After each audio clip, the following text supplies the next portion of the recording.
Is sweet potato actually healthier for you than white potato? The very quick answer is no, but let's explore why. There's been some talk lately that white potatoes are bad for us. I think that stems from the fact that we should be avoiding processed carbohydrates such as white bread and white pasta, and people have been putting potatoes in the same category when they shouldn't be.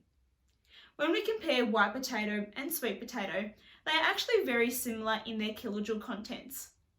While white potatoes have a good amount of potassium and B vitamins, sweet potato have good amounts of vitamin A and vitamin C. White potato is a medium GI, whereas sweet potato is low GI, but white potato tends to be a lot more versatile. It has a more subtle flavour and generally can be used in a wide variety of dishes, whereas sweet potato does have a stronger flavour and not really suited to all dishes for some people.